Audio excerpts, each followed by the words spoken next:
I've spent the better part of my life searching for my wife, who vanished without a trace decades ago. I am now 78, and in all those years, I never imagined I would uncover the truth, one that no one would believe. What I'm about to share isn't just the story of her disappearance. It's the secret I've carried quietly, hidden deep within the untouched wilderness where few dare to tread. The forest is dense, the paths treacherous, and the cave where I found her, unimaginable. I know it sounds impossible, but she wasn't alone. There was another presence there, a creature of legend, yet real, intelligent, and cautious. My promise is simple. I will tell everything exactly as it happened. Nothing is exaggerated, nothing is fabricated. By the end of this story, you will understand why I kept this secret for so long. Before the day I found her, my life had become a rhythm of solitude and careful planning. At 78, I had long grown accustomed to living quietly, almost invisibly, in the shadow of the forest that bordered my inherited property.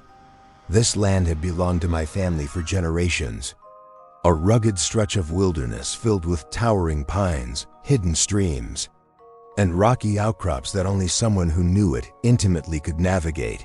Each morning I rose at dawn, preparing my gear, mapping paths, and checking supply caches I had scattered over the years.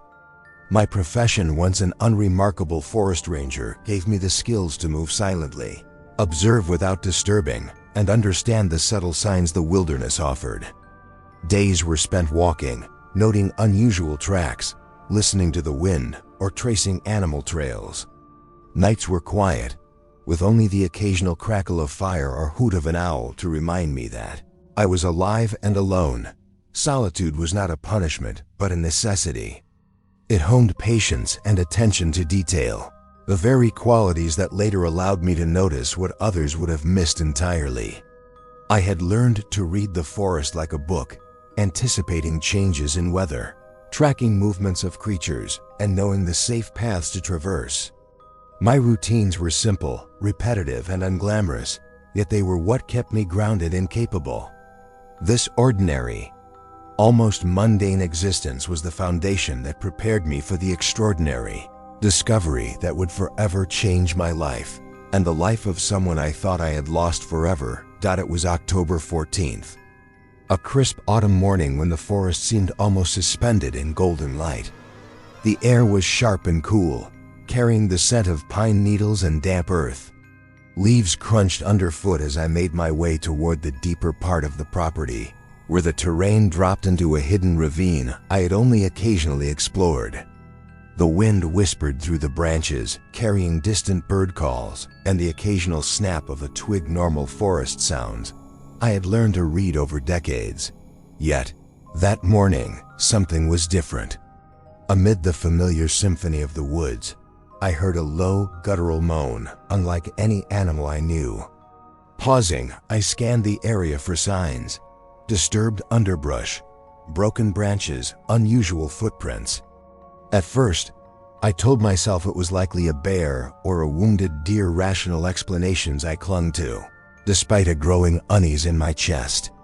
I noticed strange tracks near a rocky outcrop, enormous and unlike anything documented in the region. Legends of Bigfoot flickered in my mind, stories I had always dismissed, yet a gnawing instinct told me this was no ordinary day. Cautiously, I followed the sound into a narrow cave concealed by overgrowth. There, in the dim filtered light, I saw her, my missing wife, clearly injured and disoriented. Beside her stood a massive shadowed figure, watching with intelligent, cautious eyes. Fear gripped me, a surge of disbelief and terror, yet beneath it was a stronger impulse, compassion and the moral certainty to act.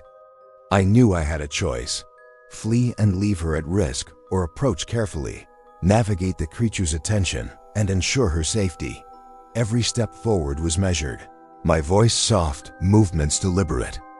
I had to protect her without provoking the creature, balancing fear with the responsibility of someone who had spent decades alone, but now faced the unimaginable.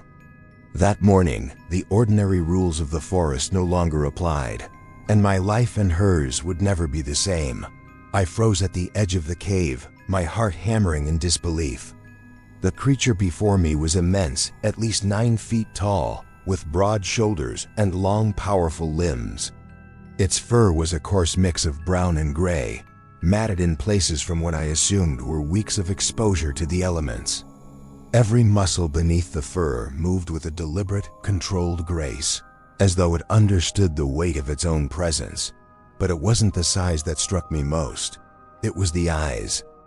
Deep, amber-colored, wide with caution, yet glinting with an unmistakable intelligence. They studied me as if evaluating my intentions, tracking every movement, calculating, waiting. I slowly lowered the small hunting knife I carried, not in surrender, but as a gesture of non-threat. My hands rose slowly, palms open, voice soft as I whispered my wife's name. The creature stiffened at first, a low growl rumbling in its throat, but it didn't advance. Its gaze flicked to her, and I could see a flicker of recognition, or perhaps understanding. The fear in its stance was palpable. Yet there was also curiosity, hesitation, a strange restraint that I hadn't expected from any wild animal. I inched closer, careful not to startle it, noting every detail, the shape of its hands, the intelligence in its gestures, the careful way it shifted its weight. It allowed me a narrow corridor of approach, as though weighing the risk against some internal moral compass. I could see the way it tilted its head when it noticed her slight movement, my wife weak, but alive, and it paused, perhaps sensing her vulnerability and my intent to help Dot in that tense moment. I realized I was no longer just an observer. I was part of a fragile triangle of trust. Fear and respect intertwined, and for the first time, I saw the creature as more than a myth, as a being capable of thought, caution, and perhaps even empathy. My moral duty crystallized.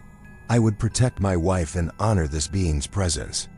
Cautiously, deliberately, with nothing but patience and care. Heart pounding. I knew I had to move her before the situation worsened.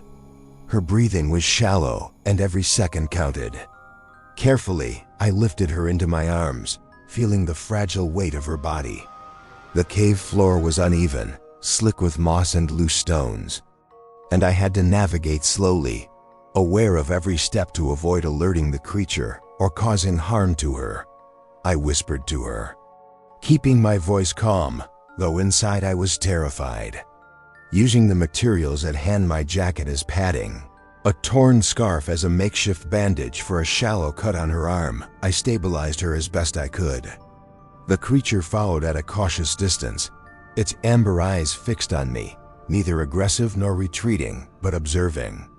Every time I paused, it mirrored my movements, its posture tense yet controlled, as though trying to understand my intentions. After what felt like an eternity, I reached a hidden alcove within the cave system, a small recess shielded from sight, where I could safely lay her down.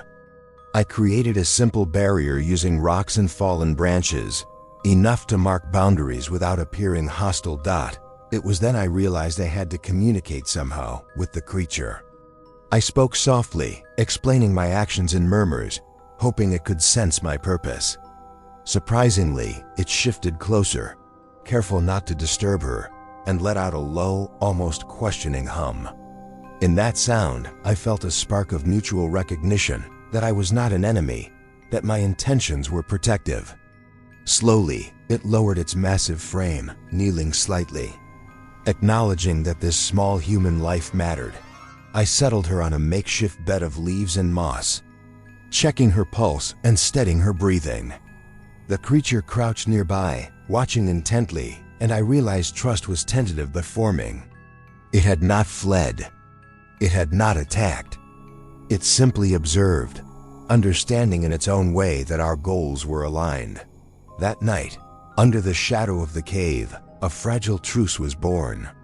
We shared a quiet understanding. Her safety was paramount, and the creature's presence was respected. In those hours, a connection formed not through words, but through shared purpose, a beginning of cooperation. and trust that would shape the days ahead. The following days became a rhythm of quiet vigilance. Each morning, I checked her condition first, gently lifting the blanket that covered her and ensuring she had enough water and food. Her wounds were minor but needed attention, and I found myself improvising with what little supplies I had: boiled water, clean rags, and herbs I remembered from my past expeditions. Her strength slowly returned, her breaths more steady, and her eyes brighter each day, a fragile sign that she was healing.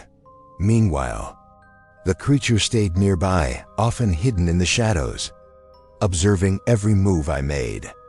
At first, I felt tension each time it approached, unsure whether its curiosity might turn dangerous. But gradually, through shared space and repeated gestures, we developed a silent understanding. I learned to offer food on flat stones, a simple ritual, and it began accepting it without fear. I noticed subtle cues: a shift of its head, a soft exhalation, the careful placement of a foot. Each movement communicated intention, and soon I could anticipate its actions, as if we were speaking without words. I began calling it Shadow, inspired by its silent, watchful presence in the cave's dim corners. The name came naturally, and when I spoke it aloud, it responded with a low, rumbling sound that I interpreted as acknowledgement. A bond was forming, delicate but undeniable. Shadow was no longer a distant, mysterious force. It had become a participant in our fragile little world. Bound by respect and necessity, I also established routines with my wife, teaching her simple survival measures while keeping Shadow at a respectful distance.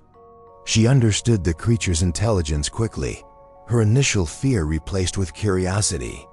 Occasionally, she would extend a hand slowly, and Shadow would mimic my cautious gestures, inching closer before retreating.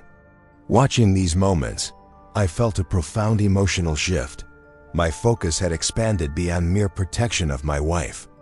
Shadow, once an unknown entity, had become a companion, a silent guardian, and a constant presence shaping our days.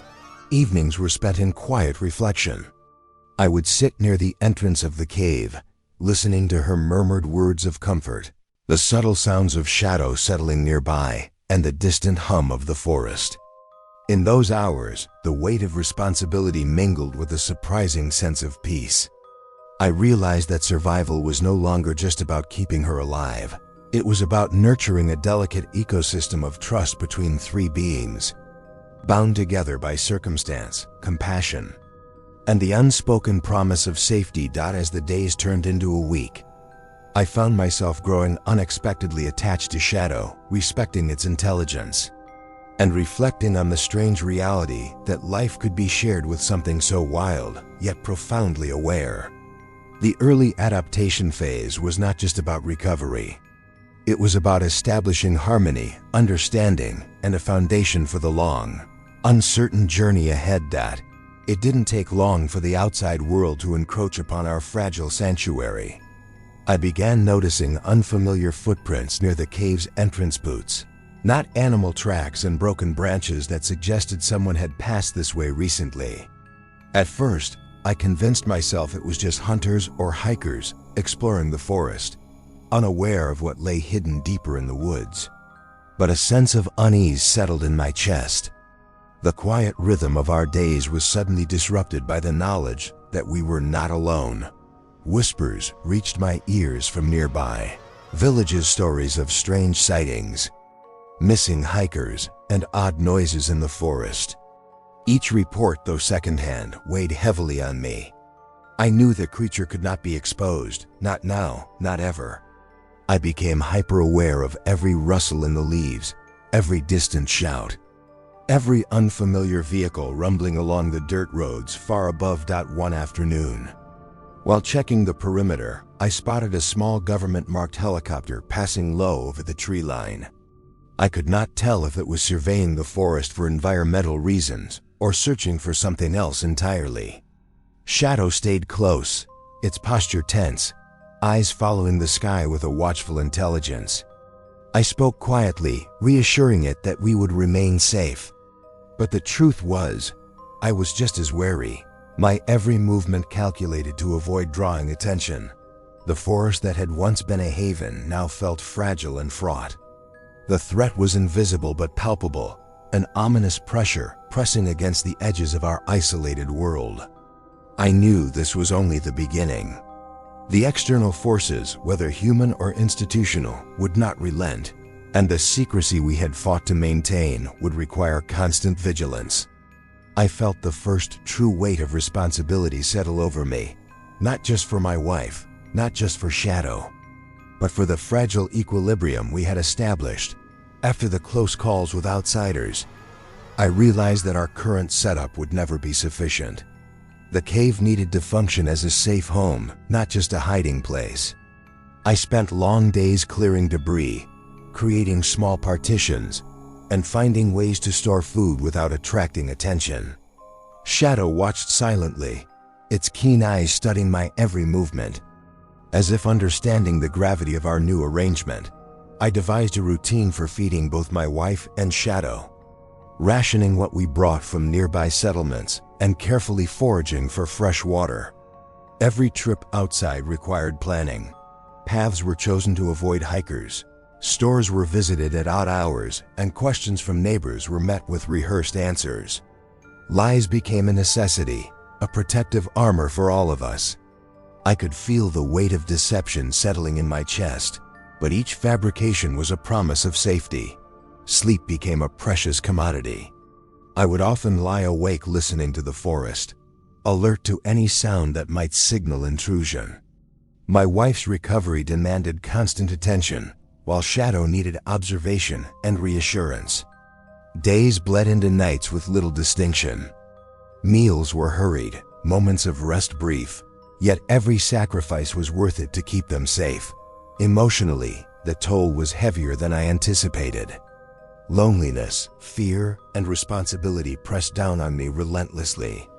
I couldn't share my burdens with anyone. No one could know. Shadow, once a mysterious creature, had become a companion and silent confidant, while my wife's presence anchored me in a fragile normalcy. Our lives had shifted entirely, structured around secrecy, trust, and survival. The forest, once my sanctuary, had become a delicate stage for a world we alone understood, and protecting that world was now my sole purpose. Time passed in ways that were almost imperceptible, yet undeniably marked by subtle shifts in the forest around us. Weeks turned into months, months into years. The seasons cycled with their familiar rhythm, snow blanketing the pines in winter, the forest bursting with greenery in spring, cicadas and birds marking the long summers, and the soft amber of autumn leaves signaling change. I measured the passing years not by calendars, but by the quiet growth of life around me and the transformation within our little hidden world. My wife, once frail and terrified, gradually regained her strength. Her movements became confident, her eyes alert with curiosity rather than fear. She adapted to the rhythms of cave life, learning to navigate the rugged terrain and even preparing meals with quiet efficiency. Shadow, no longer simply a creature I feared, grew taller, more formidable, yet his eyes retained that unmistakable intelligence. Over time, we became an unlikely family, each small gesture of understanding between human and creature building trust that could never be erased. Daily routines settled into a slow, almost meditative rhythm. Dawn brought long walks to gather water or forage for edible plants. Afternoons were filled with observation, study, and careful maintenance of our shelter. Evenings became a quiet time of reflection, where firelight flickered over familiar faces and the forest hummed a constant, comforting background. The wildlife responded to our presence in small ways, deer cautiously grazing near our perimeter, birds nesting nearby, the occasional fox darting through undergrowth. Each detail anchored us to the real world while highlighting how separate we had become. Emotionally, the passage of years deepened my bond with both my wife and Shadow. Fear and uncertainty gave way to a slow, steady trust. Shadows of past worries lingered, but they no longer dictated our lives. Instead, a profound understanding took root. Survival was intertwined with care, secrecy with loyalty, and companionship with respect. Time, relentless and patient, became the silent teacher of our existence, weighing upon us not with pressure, but with meaning. Over time, Shadow revealed a depth I had not anticipated. He remembered every small detail of our routines, from the hidden spots where we stored water to the paths we used for foraging. Sometimes he would anticipate my movements, offering subtle gestures that communicated understanding without words. It was in these quiet, unassuming moments that I realized intelligence did not always need language to be apparent. My wife began to notice these nuances too. At first, it was small: a glance, a tilt of the head, a mimicked gesture. Then, gradually she started responding in kind, nonverbal dialogues forming between human and creature. A simple nod, a shared smile, a pointed finger, it became a language all our own. The forest, once silent and indifferent, now felt like a stage where three lives intertwined, each learning from the others in ways I could never have anticipated. Humor emerged in subtle ways. Shadow would hide a small object, watch our reaction, and then place it back exactly where it belonged. A silent game that elicited laughter and wonder. His reactions were never childish or trivial. They were measured, precise, and carried a weight of awareness. In these moments, the creature was fully itself, neither human nor animal, but something extraordinary, a sentient being with emotional complexity that demanded respect and understanding. The emotional bond deepened through these interactions. Fear and suspicion gave way to trust and companionship. My wife spoke softly to him sometimes, words more for reassurance than communication, and he would respond with gestures, expressions, and occasional vocalizations that seemed almost deliberate. In every subtle interaction, the line between the unknown creature and a companion with heart and mind blurred. Shadow was no longer just a presence in the cave. He was a being I trusted, a life intertwined with ours, deserving of the care, respect, and moral protection we had pledged from the beginning. The forest never stayed quiet for long. One afternoon, while gathering water near the stream, we heard voices: hikers, laughing and calling out names, their steps crunching closer to our hidden path. My heart raced as I signaled my wife to stay low. Shadow crouched silently beside us, eyes alert but calm, sensing the tension without panic. The hikers passed, oblivious, but the moment left us shaken. Every unexpected presence reminded me how fragile our secrecy truly was. A week later, a violent storm tore through the forest. Branches snapped, the wind howled, and rain pelted the cave entrance.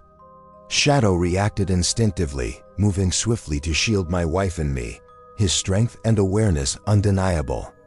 I realized that even with our precautions, nature itself could betray us, forcing our attention to split between survival and secrecy. One morning, we discovered large animal tracks near our camp, perhaps a bear or a wolf. I thought, but their size and depth made me uneasy. Shadow sniffed the air, alert, and guided us along a safer path. Each natural hazard reminded me of the constant balance we maintained, protecting Shadow, keeping my wife safe, and avoiding detection. Even local foresters became a threat. On a rare excursion for supplies, I spotted a man surveying the forest, notebook in hand. He lingered suspiciously near the area we often traveled. My mind raced. How much did he know? Could a simple question unravel everything? Shadow stayed nearby, silent but watchful, as if understanding the stakes better than I did. Each close call tightened the knot of tension in my chest. The forest that had once felt like a refuge now carried subtle dangers, human, animal, and environmental, that tested every rule we had established. My wife's trust in me and in Shadow grew with every incident, but so did my anxiety. Every sound, every movement in the woods became a potential exposure, and I realized that our sanctuary was as much a cage of vigilance as it was a home. I am 78 now. My body creaks in ways it never did, and every step through the forest reminds me that time has not been kind. Carrying supplies, navigating rough terrain, even climbing the small ledges near our cave feels heavier, slower. My hands shake slightly when I lift a bucket of water, and I catch myself leaning too long on the walking stick, fearing that one misstep could put both my wife and Shadow in danger. The weight of responsibility presses on me more with each passing season. Shadow is strong, intelligent, but even he cannot anticipate everything. My wife is healed, yet the forest remains unpredictable, and humans still wander closer than they should. Every unexpected noise, branches breaking, distant voices, the hum of machinery spikes a cold anxiety in my chest. What if my weakness leads to discovery? What if one careless moment exposes decades of secrecy? I lie awake at night, staring at the flickering fire, thinking of the long years spent protecting them both. Mortality is no longer an abstract idea. It is immediate. The thought that one day I will no longer be here to guide, defend, or reassure them terrifies me more than any storm or intruder ever could. I wonder if my careful planning will be enough to sustain their safety. If Shadow and my wife will understand how to navigate the forest without me. These thoughts haunt me, a quiet dread mixed with love and obligation. Aging has transformed my reflections into a constant vigilance. Every choice, every movement must consider the future I may not live to see. Yet despite the fear, I remain steadfast. Protecting them is not just my duty. It has become the measure of my life. After decades of secrecy, I realized I could no longer manage everything alone. The forest is vast, and my body no longer responds as it once did.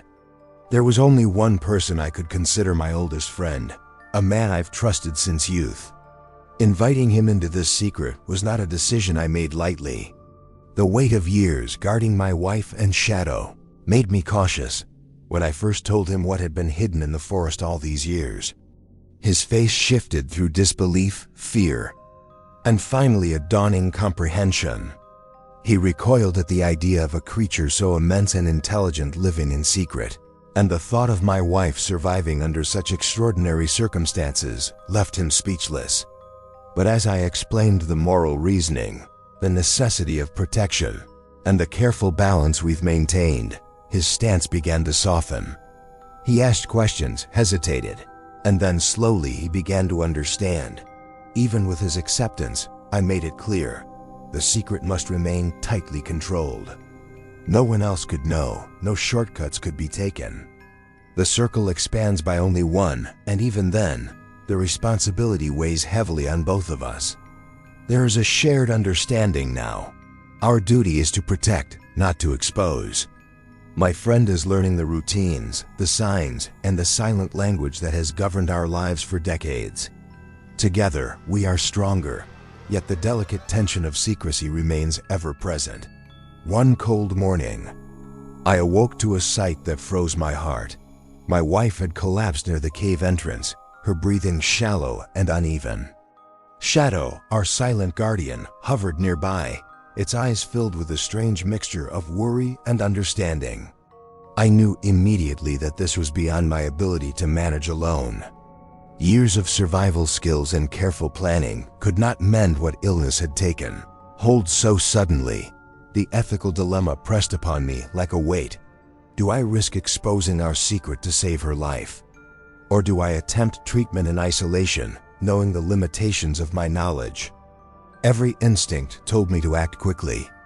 I fashioned an improvised stretcher, wrapped her in blankets, and carried her deeper into the cave where Shadow watched vigilantly. Almost as if lending strength through its presence, I decided to seek discreet help, a retired doctor I had once known, who owed me a favor long ago. The journey to him was fraught with anxiety. Every step risked discovery. Yet, when she finally received care, I saw her color return, her pulse stabilize, and Shadow relax in a way I had never witnessed. In that moment, our bond between my wife, Shadow, and myself was reaffirmed. The crisis reminded me that our connection was more than survival. It was trust, loyalty, and love manifesting in the most extraordinary circumstances. We emerged from that ordeal closer than ever, silently acknowledging that no matter the threat, our unity would endure. The years slipped by with a quiet inevitability. My movements grew slower. Climbing the steep slopes of the forest or exploring distant trails became a measured effort. My wife, once full of restless energy, now moved with deliberate care, her laughter softer but no less warm. Shadow, too, aged gracefully, its once powerful stride now slower. Its gaze still intelligent, but tinged with the calm patience that comes with time. Days passed in gentle routines, tending the small garden near the cave entrance, preparing meals, and quietly observing the forest as it changed with the seasons. Evenings were the most comforting, spent in the flickering glow of the fire, where we shared silent companionship and occasional whispered words with Shadow sitting just beyond our reach, ever watchful. I often reflected on the choices we had made, the secret we guarded, the risks taken, the lives intertwined. The weight of responsibility remained, but it was accompanied by a profound peace. In the stillness, I realized that survival was never merely physical. It was the preservation of trust, the nurturing of bonds, and the quiet acceptance of life's fragile, fleeting beauty. Though our world had become smaller, confined to this hidden refuge, it was ours, complete, intimate, and filled with meaning. The day came quietly, without warning or fanfare. Shadow, my steadfast companion for decades, lay in the soft moss near the cave's entrance. I knelt beside him, feeling the slow ebb of life in his massive frame. There was no fear, no struggle, only a serene acceptance that spoke louder than any words could. His eyes met mine one final time, intelligent and knowing. Conveying gratitude that transcended language, I reached out, tracing the familiar lines of his fur, and in that touch, I felt the culmination of years spent in trust, care, and unspoken understanding.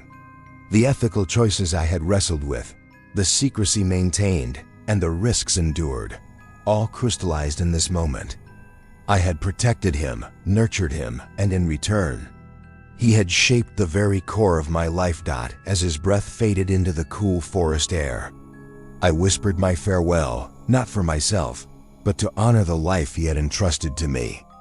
My wife held my hand, her eyes reflecting the same mixture of sorrow and reverence, understanding without words the depth of what we had shared, even in death. Shadow left a legacy of moral clarity, of love bound not by obligation, but by respect and devotion. I would carry the lessons, the memories, and the quiet joy he had given us, forever aware that some bonds, once formed, never truly end. In the quiet that followed Shadow's passing, I found myself grappling with a question that had haunted me for decades. Should the world ever know? The thought of revealing our secret to authorities, scientists, or the public stirred both fear and a sense of duty. Could they understand the trust, the care, the ethical boundaries we had maintained? Or would it be twisted into sensationalism and exploitation? I considered controlled disclosure, leaving detailed notes, journals, and photographs for a select few who could be trusted to honor the truth. Perhaps a documented account, carefully framed, could preserve the story without endangering anyone still alive or disrupting the delicate balance of the wilderness. In the end, I decided that the core of this experience, the safety of my wife, the memory of Shadow, the lessons of patience and empathy must guide any action. If the world ever learned, it would be on my terms, carefully curated and morally sound, ensuring that the legacy of those I loved remained intact, untarnished by curiosity or greed. I have no regrets for the choices I made. Every action, every risk, every lie to outsiders was rooted in love, duty, and a moral responsibility to protect my wife and Shadow. I knew the consequences could have been severe: discovery, public outrage, or worse. Yet the safety and trust of those under my care outweighed fear or judgment. Looking back, I see the integrity in my decisions. They were not born from selfishness or curiosity, but from an unwavering commitment to do what was right, even when the world would never understand. That moral clarity has been my guide and my solace, shaping not only how I lived through those years, but how I carry their memory forward. Now, years later, I sit alone in the forest cabin, surrounded by the quiet that has become my life. There is no regret in my heart, only a deep acceptance of the choices I made and the paths I walked to protect those I love. Every challenge, every secret, every act of care carries meaning, has shaped who I am. The life I led, hidden from the world, has given me purpose and clarity. Shadow remains safe, my wife healed and resilient, and the story of our time together preserved in silence. My legacy is simple: protection, understanding, and the unwavering guardianship of what few would ever comprehend. At the end of it all, I understand the weight of the life I chose, quiet, hidden, but full of purpose. Every sacrifice, every sleepless night, every act of care was for love, dignity, and protection. Nothing I did was easy, yet every choice was necessary to shield those I hold dear from a world that would not understand. In the silence of the forest, with my wife safe and Shadow by our side, I feel a peace that only comes from knowing I acted rightly, even when the cost was great. This story, though untold to most, carries the truth of loyalty, courage, and ethical responsibility. May it stand as proof that love and duty, when chosen with care, can shape a life of meaning beyond measure.